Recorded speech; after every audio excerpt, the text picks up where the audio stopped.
Oke, selamat sore semua peserta.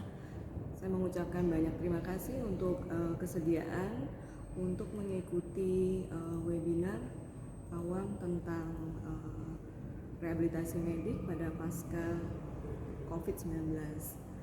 Oke, kita mulai.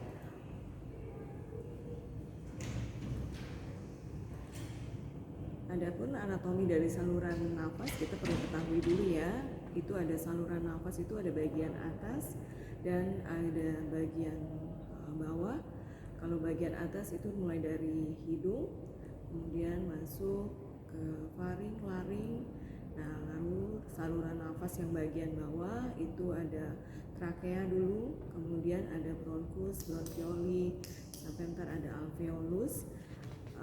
Tapi yang paling utama adalah otot-otot diafragma itu yang bertanggung jawab untuk inspirasi atau namanya tarikan nafas kita. Next.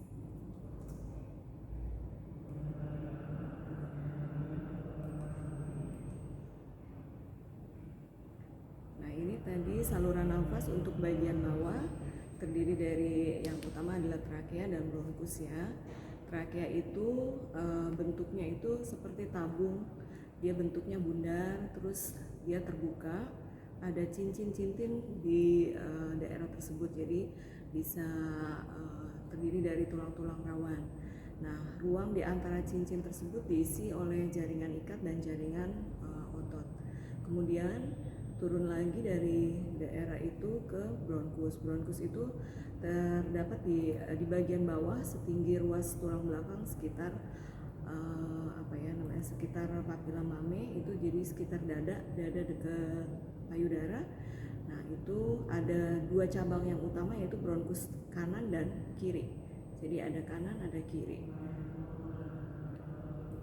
Struktur bronkus itu sama ya, sama dengan trakea. Jadi dia bentuknya cincin-cincin seperti tadi, tulang rawan ya. Oke, next. Nah, apa sih yang kita mau bahas di sini? Yaitu apakah long COVID-19, apakah tujuan rehabilitasinya, dan bagaimana rehabilitasi pada long COVID-19.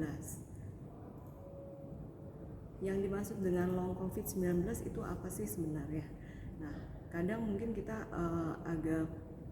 orang awam agak kurang mengerti tentang long COVID. Adapun long COVID itu adalah periode dari COVID-19 pasca COVID-19 dengan gejala yang menetap lebih dari 12 minggu setelah onset gejala. Jadi setelah sembuh dari COVID-19 tapi masih merasakan gejala-gejala seperti COVID-19, jadi itu yang disebut dengan long COVID. Kalau periode pasca akutnya itu adalah 3 minggu setelah onset gejalanya. Nah, kalau yang long COVID itu setelah 12 minggu. Oke. Next. Nah, kriteria sembuh dari COVID-19 itu adalah kriteria lepas isolasi dan adanya surat keterangan sembuh dari dokternya. Nah, kriteria lepas isolasi itu apa? Bisa dua, yaitu dengan gejala ringan maupun gejala sedang atau bahkan tanpa gejala, maka orang tersebut harus sudah isolasi minimal 10 hari dan 3 hari bebas gejala. Nah, atau dengan gejala berat atau dengan gejala kritis, orang tersebut sudah bebas dan sudah isolasi minimal 10 hari ditambah 3 hari bebas gejala dan swab PCR 1 kali hasilnya negatif. Itu namanya sembuh. Oke, next Mbak. Nah, kenapa kita harus ngomongin tentang long COVID? Karena ternyata jumlah penyintas dengan gejala yang menetap itu cukup banyak. Jadi banyak nih di antara pasien-pasien yang sudah sembuh, sudah pulang ke rumah, tetapi dia masih merasakan gejala-gejala yang seperti COVID waktu dia dirawat. Nah, gejala-gejala pada long COVID ini cukup variatif dan patofisiologinya sampai sekarang belum diketahui. Nah, bisa juga karena infeksinya berulang atau adanya reaksi inflamasi atau reaksi infeksi, dan adanya reaksi imun sehingga menyebabkan mereka bisa merasakan gejala COVID yang memanjang daripada yang seharusnya. Nah, atau juga bisa karena imobilisasi lama atau kita bilangnya kurang bergerak ya. Jadi mungkin setelah pulang dari rumah sakit sembuh tetapi di rumah tiduran aja atau cuma duduk-duduk. Nah, jadi kurang untuk kesehatannya, atau bisa juga karena stres. Jadi mungkin karena faktor psikologis itu juga bisa. Oke, next.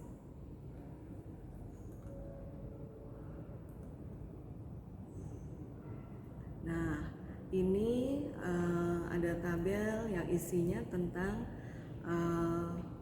gejala-gejala yang biasanya dirasakan oleh pasien-pasien long COVID atau yang sudah sembuh tadi tapi merasakan gejala-gejala lagi. Gejala-gejalanya itu adalah seperti misalnya capek sekali, lelah, kemudian sesak napas, kemudian adanya nyeri pada persendian, kemudian adanya nyeri di dada, atau malah batuk-batuk ini paling sering yang dirasakan oleh pasien-pasien long COVID. Kemudian juga penciuman jadi masih berkurang seperti waktu masih COVID. Kemudian ada juga mata atau lidah jadi kering, kemudian penyakit di mata ya, kemerahan pada mata, kemudian seperti flu, pilek berkepanjangan, kemudian ini distorsi dari rasa, terus pengecapannya ya, terus sakit kepala, biasanya sakit kepala, pusing, kemudian produksi dari slem atau reak dari batuk itu banyak, terus kemudian kurang nafsu makan biasanya, atau bisa juga dirasakan adalah sakit di tenggorokan kita. Nah, bisa juga yang tadi pusing berputar, nyeri-nyeri di otot, atau bahkan diare. Ini banyak ya yang bisa dirasakan oleh pasien. Oke. Nah, tujuan rehabilitasi dari long COVID ini adalah kita menangani dampak dari kondisi kesehatan yang terjadi pada kehidupan sehari-hari, supaya kita bisa mengoptimalkan fungsi dan mengurangi dari disabilitas atau kecacatan. Kemudian kita juga mengusahakan agar seseorang dengan long COVID ini kondisi kesehatannya dapat teratasi dan bisa tetap mandiri, atau bahkan dia berprestasi misalnya, atau berpartisipasi kembali dalam pendidikan atau dalam pekerjaannya kalau misalnya orang yang bekerja, atau juga misalnya orang tua misalnya ya, jadi dia memiliki peran kembali dalam kehidupan dengan sebaik-baiknya, jadi bisa mengajar anaknya, atau misalnya melakukan pekerjaannya sebagai ibu rumah tangga, atau sebagai studi misalnya untuk anak-anak mahasiswa misalnya, atau untuk anak-anak yang masih bersekolah. Oke, next Mbak. Nah, tujuan rehabilitasi ini adalah kita harus bisa mengurangi dari gejala ya, yang tadi banyak tadi gejala-gejala yang sudah saya sebutkan. Kemudian kalau bisa kita menurunkan atau mengurangi komplikasi dari COVID-19. Kemudian juga kita kalau bisa mempertahankan dari fungsinya, fungsi dari pasien tersebut. Kemudian kita mencegah dan kalau boleh memperbaiki dari disfungsinya. Kemudian menurunkan morbiditas. Morbiditas itu tingkat tingkat kesakitan misalnya, jadi tidak terlalu banyak lagi yang sakit. Kemudian kemandirian. Nah, kemandirian ini berarti pasien kita menjadi lebih mandiri, kembali lagi ke komunitasnya seperti tadi ya. Jadi dia bisa berfungsi kembali dalam kehidupannya sehari-hari. dan akhirnya kita berharap kualitas hidup pasien kita menjadi lebih baik, jadi lebih happy, lebih sehat. Oke. Nah, rehabilitasi mediknya pada long COVID ini apa yang harus kita lakukan? Biasanya dokter harus melakukan assessment, jadi melakukan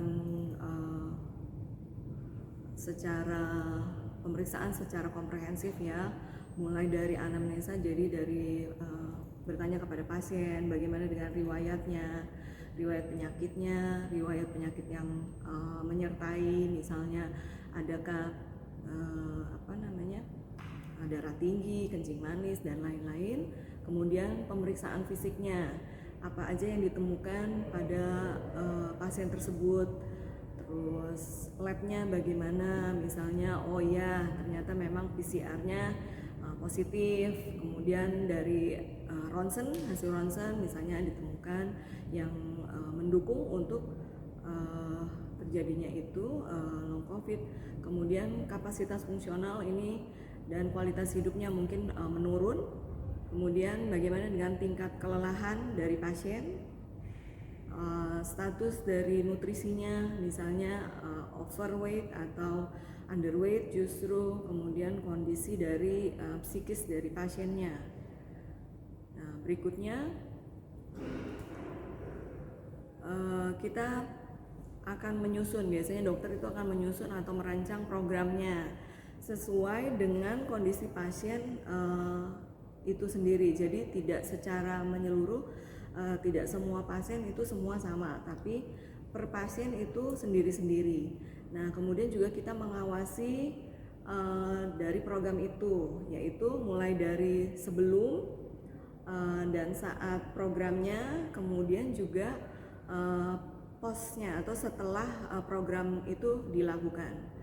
Nah, setelah program dilakukan, kemudian kita evaluasi bagaimana keadaan pasiennya sekarang. Kemudian program apa aja yang kita berikan pada pasien-pasien long COVID itu kita berikan latihan-latihan. Nanti saya berikan berikutnya ada gambar-gambar latihan pernafasan, latihan untuk aerobik ya. Aerobik di sini bukan yang kayak ibu-ibu misalnya loncat sana loncat sini ya. Nah, ini ada juga untuk penguatan otot, untuk lingkup gerak sendi, kemudian untuk bicara atau untuk orientasi aktivitas, dan juga konseling. Konseling itu karena tadi ada sedikit masalah mungkin di psikologinya. Kemudian di rehab kita berikan juga modalitas. Modalitas itu jadi kayak semacam alat pendukung untuk terapi kita, yaitu dengan alat-alat diatermi untuk pasien-pasien, kemudian laser maupun dengan electrical stimulation. Yang tidak kalah penting itu adalah edukasi. Pasien diedukasi bagaimana caranya, kemudian ini metodenya bisa langsung tatap muka ataupun bisa melalui aplikasi-aplikasi. Kan sekarang anak-anak aja semua lewat aplikasi ya, seperti saat ini juga ibu-ibu semua melalui aplikasi kita ketemunya, jadi conference itu juga boleh. Oke.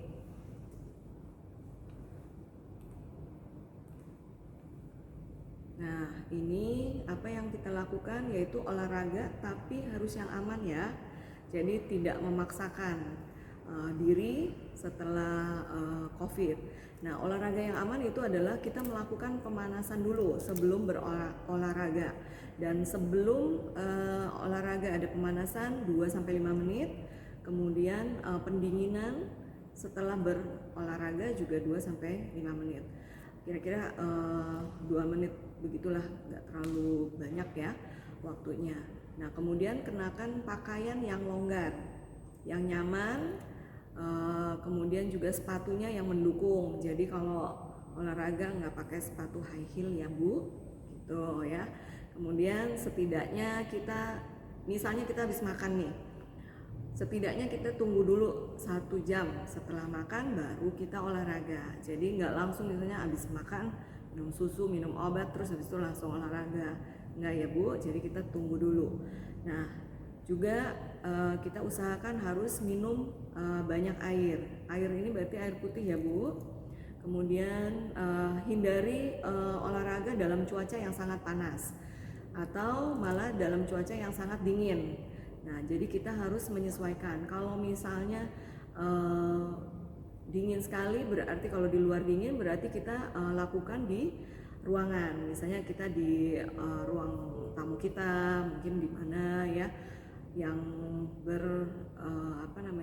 bisa disesuaikan sehingga tidak kedinginan atau malah kepanasan, ya. Oke. Nah, tadi kita udah bilang ya, ada latihan pemanasan. Apa aja yang bisa kita lakukan? Misalnya ini, kita mengangkat bahu ya.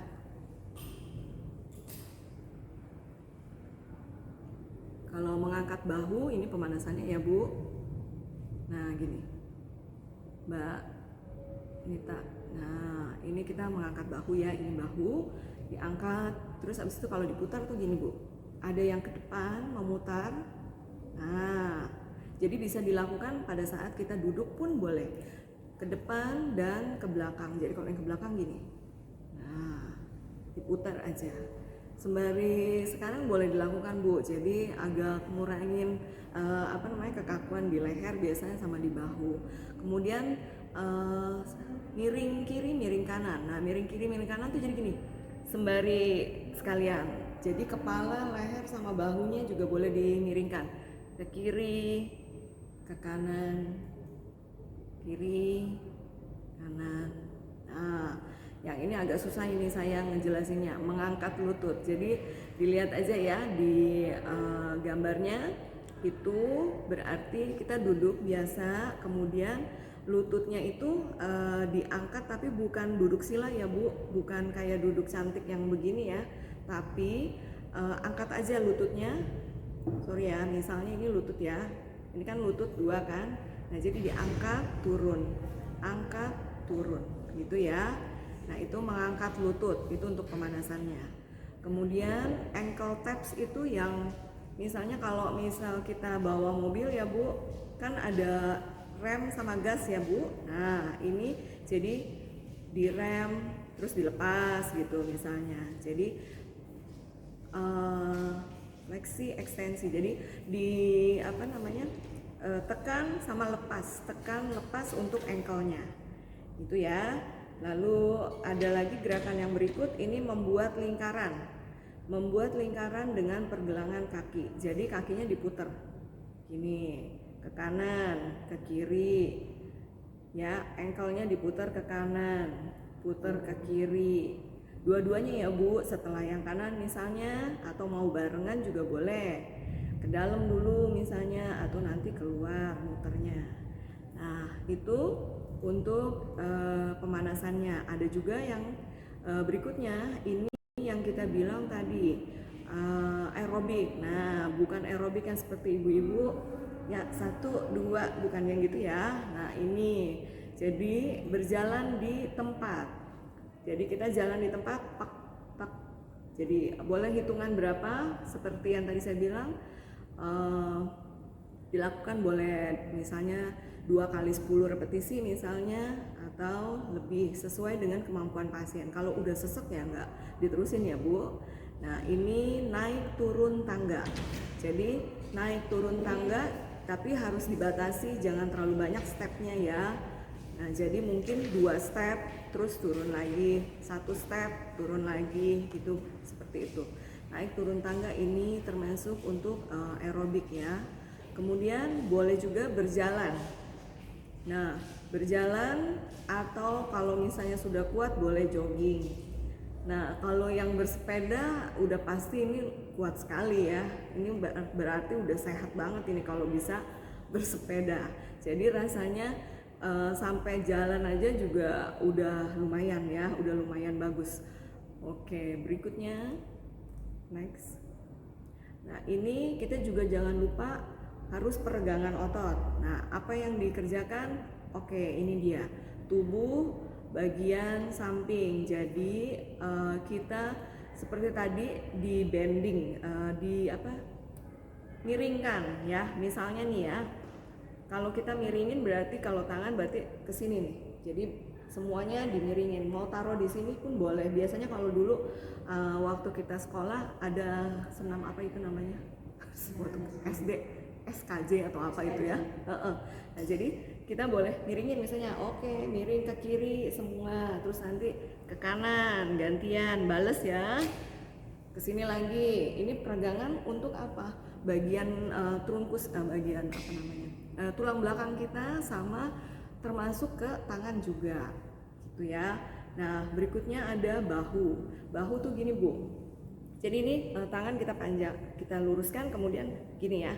Nah, itu bahu. Misalnya kita kesiniin, peregangan untuk yang otot-otot yang di sini, ya kan?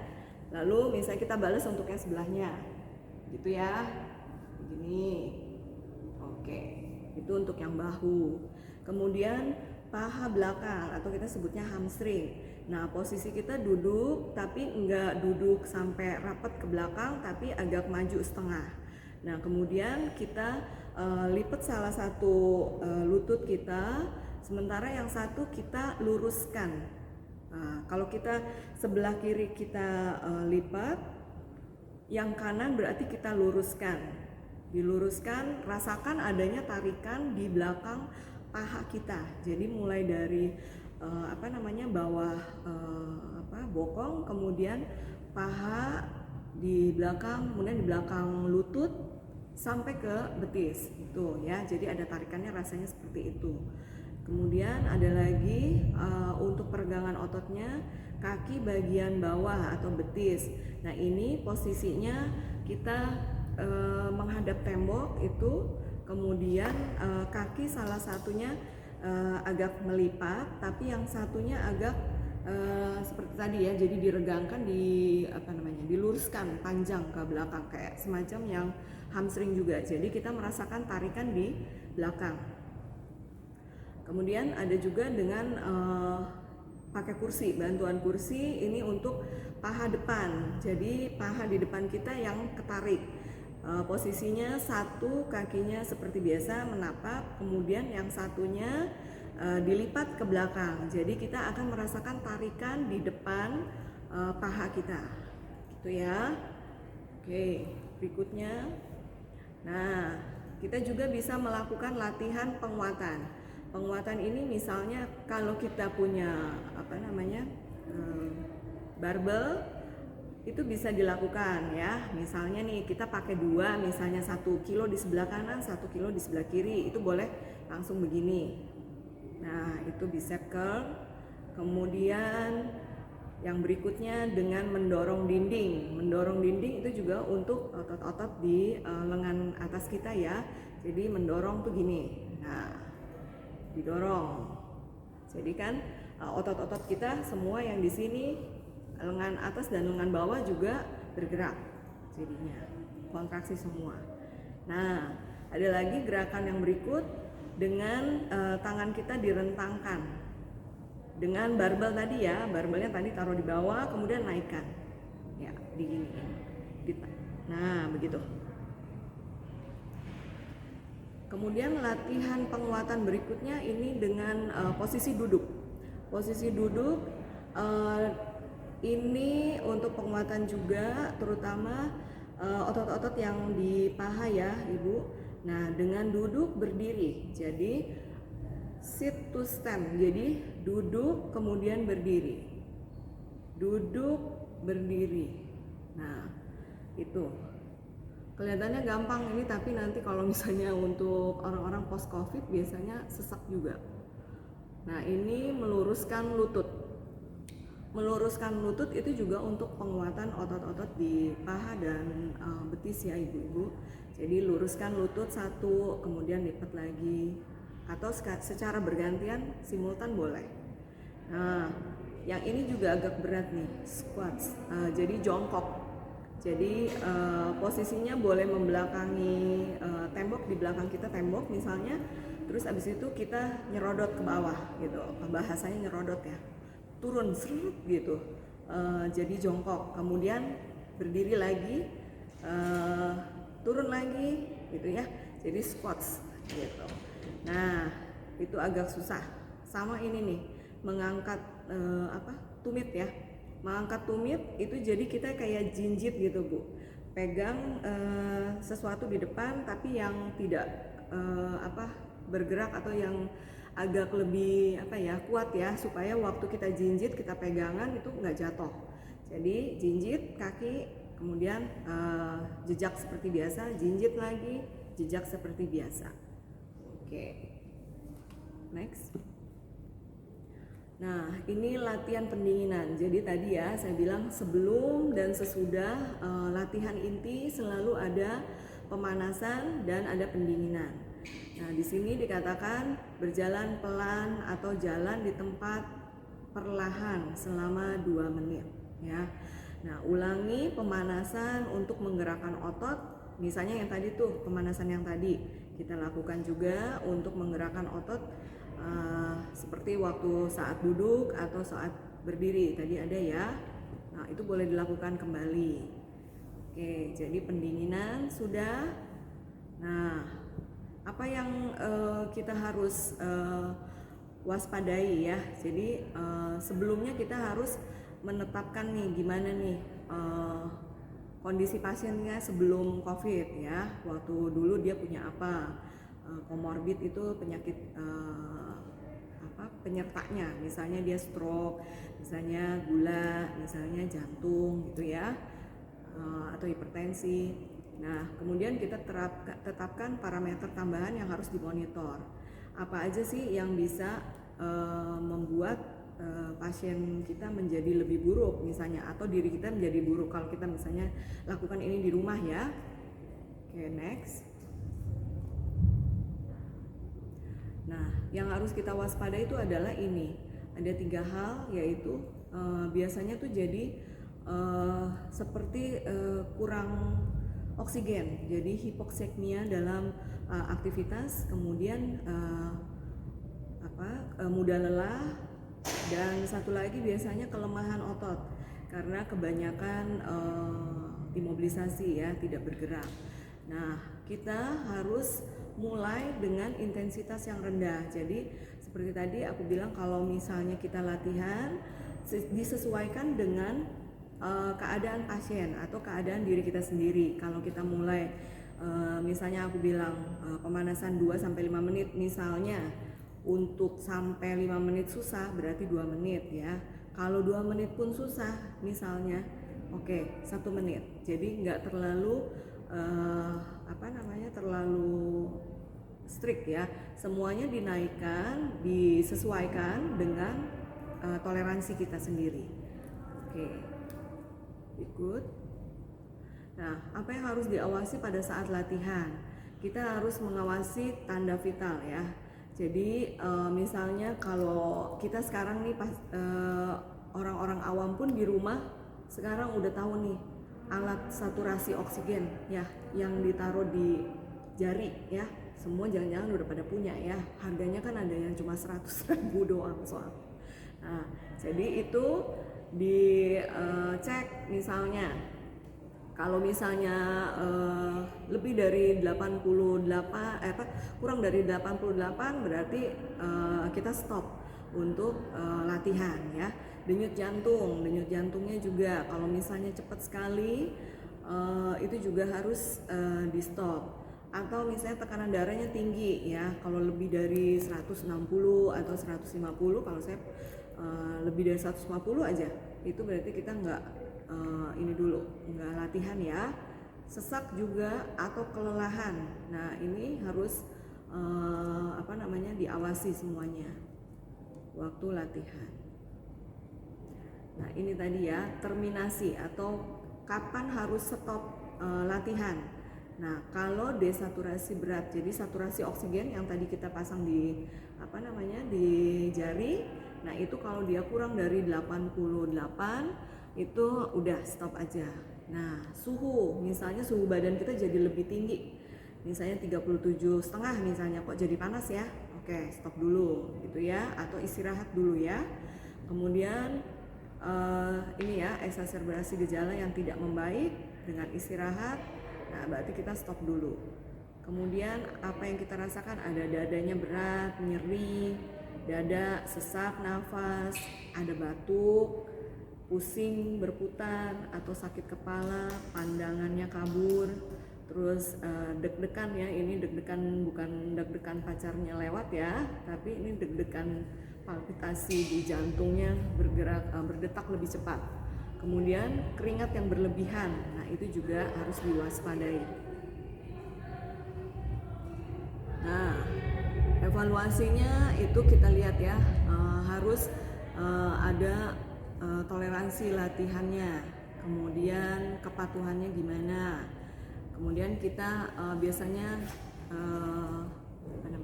nilai kembali, ya, periksa kembali, gimana juga ada catatan apa enggak. Kalau misalnya pasiennya pinter ya, biasanya mereka catat nih, hari ini saya latihan gini, kemudian tensi saya segini, saturasi saya segini misalnya, itu bisa.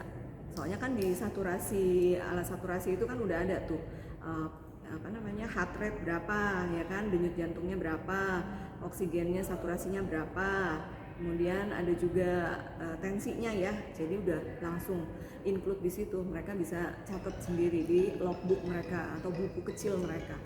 Oke, berikut. Nah, ini pengawasan mandiri saat latihan. Seperti saya bilang tadi ya, berarti diri sendiri harus punya aware bahwa saya latihan, tapi saya juga harus ngerti nih, kalau tadi tuh yang seperti saya bilang, kalau kayak gini, berarti saya harus stop dulu ya. Nah, ini kita lewat ya. Kan tadi udah ya.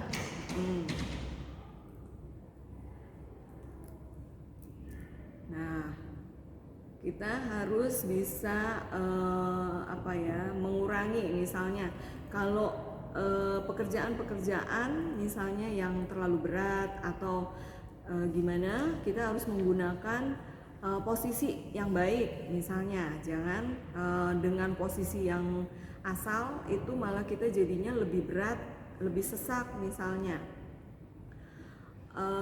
Menggunakan alat bantu, kalau misalnya nih ngangkat sesuatu berat sekali, kalau ngangkat sendiri kan berat nih, kita bisa misalnya pakai kayak yang belanjaan kalau di Alfamart, troli namanya, jadi troli ditarik, nah itu kan jadi ngurangin beratnya ya, jadi itu yang namanya konservasi energi.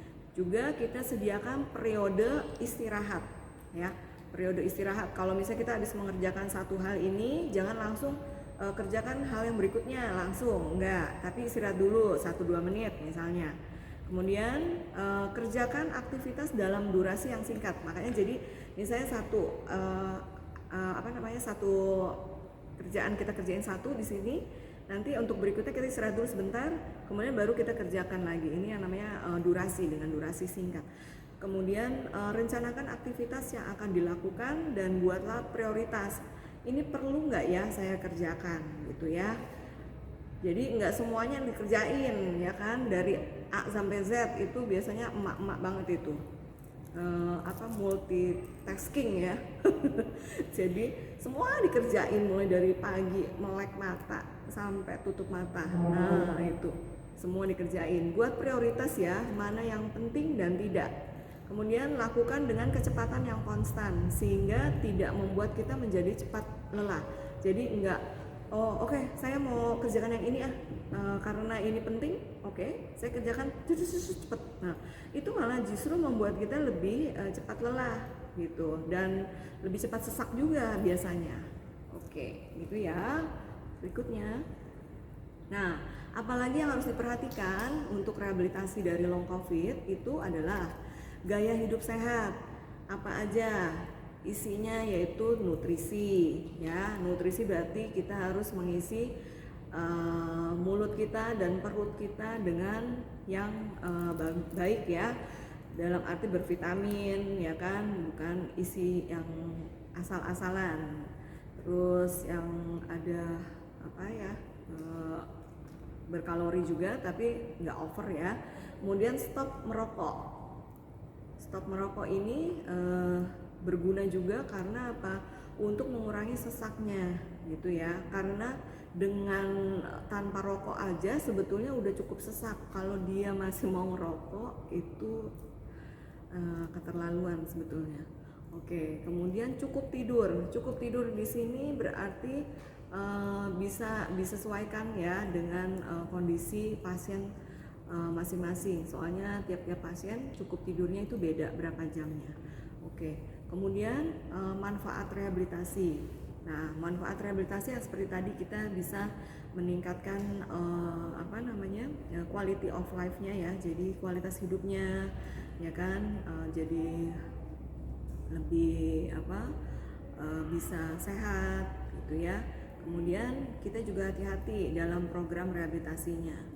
Nah, terakhir ini kita motivasi untuk secara bertahap dia bisa kembali lagi dalam aktivitas sosial dan dalam keluarganya. Jadi enggak mengurung diri saja.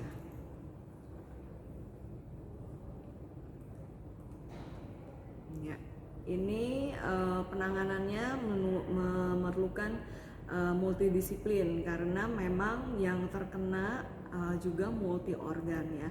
Jadi mulai dari mata, kulit, terus habis itu THT juga kena ya kan, terus jantung, paru, ototnya, semua ya kena ya dari atas sampai bawah. Makanya kenapa disebutnya multidisiplin. Jadi dokternya juga mulai dari dokter paru, dokter penyakit dalam, bisa juga penyakit mata, rehab, bedah juga bisa, sama anestesi juga bisa.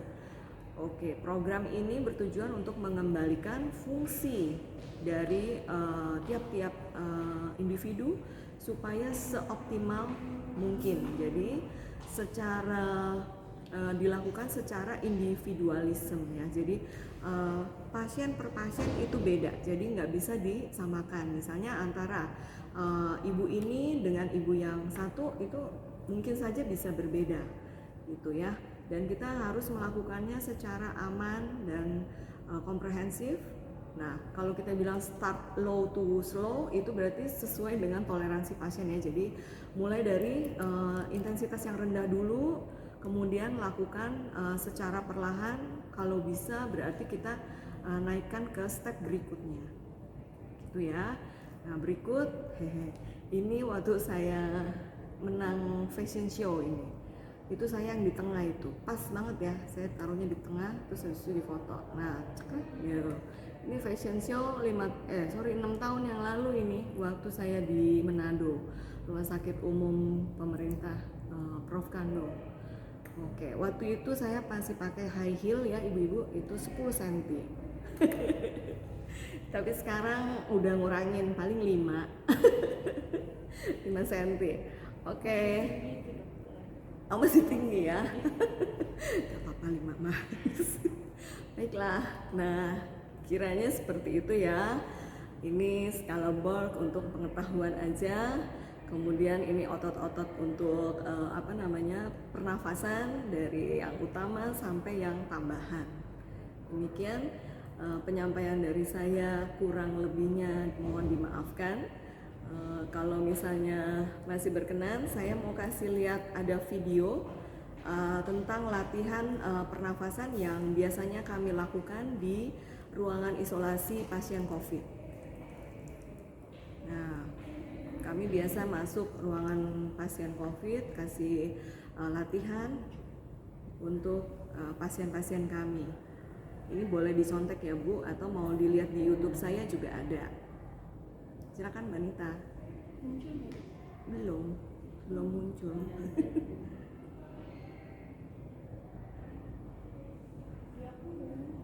Kalau pasien-pasien ada latihan-latihan tertentu yang nggak bisa disamakan ya per pasien, pasien satu dengan yang lain beda. Makanya kadang-kadang saya suka melakukan improvisasi sendiri. Belum sampai 3 kali disuruh tarik nafas dalam dia udah batuk. Nah, jadi makanya saya bikin oke lah sekali aja. Harusnya sih 2 kali inhalasi misalnya. Oke, boleh. Muncul dong. Udah.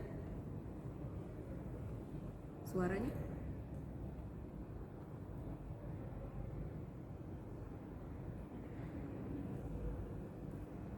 Suaranya kedengeran nggak?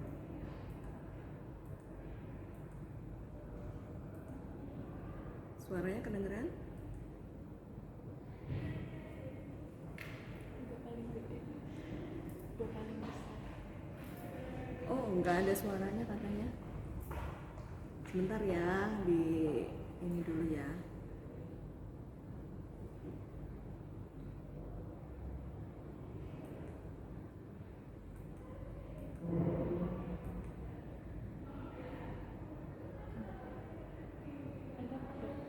Belum ada suaranya.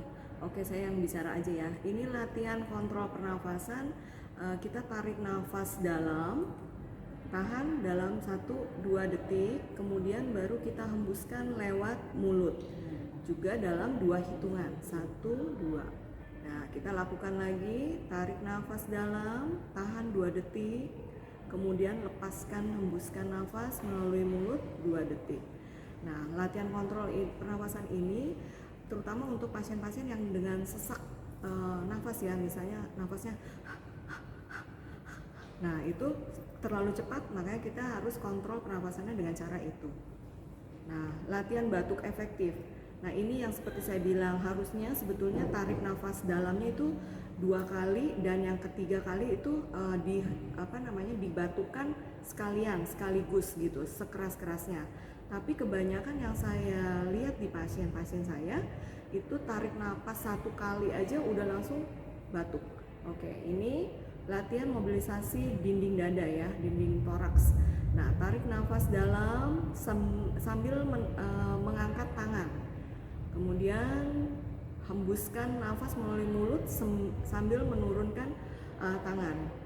Jadi kita gerakan tangan sambil menggerakkan juga otot-otot pernafasan kita. Nah, ini bisa juga dilakukan dengan cara direntangkan tangannya, mau ke samping boleh, misalnya ambil nafas melalui mulut sambil merentangkan tangan, kemudian hembuskan nafas melalui mulut sambil merapatkan tangan. Jadi kita mengembangkan otot-otot pernafasan dan juga diafragma yang ada, sehingga paru-parunya jadi bisa mengembang secara maksimal dan mengempis secara maksimal. Nah, berikutnya adalah latihan mobilisasi. Untuk latihan mobilisasi atau otot-otot peregangan dulu ini, latihan peregangan otot-otot pernafasan tambahan, yaitu di otot yang di sini ya, leher sampai ke bahu. Nah, jadi kita miringkan kepala, kemudian boleh ke atas, nanti yang berikut ke bawah. Nah, ini latihan yang tadi ankle pumping, yang injak ke bawah terus lepas, diinjak lagi ke bawah, lepas. Nah, latihan positioning. Latihan positioning ini posisinya duduk. Boleh duduk 45 sampai 70 derajat atau boleh juga duduk tegak dengan sandaran misalnya, atau boleh juga duduk biasa tanpa sandaran, atau juga dengan duduk di tepi bed juga boleh. Nah, berikut ini latihan posisi tengkurap. Pasien posisi tengkurap ini taruh bantalnya itu di perut ya Bu, di bawah perut ya. Nah, mobilisasi yang berikut adalah jalan di sekitar tempat tidurnya pasien. Ini untuk menjaga kebugaran dan juga untuk latihan dari otot-ototnya. Semua latihan ini kalau saya nulisnya sehari minimal 3 kali dalam 1 hari. Boleh dilakukan 10 repetisi sampai 20 repetisi. Ya, ini latihan yang tadi. Nanti kalau mau dengar suaranya di YouTube aja ya. cari.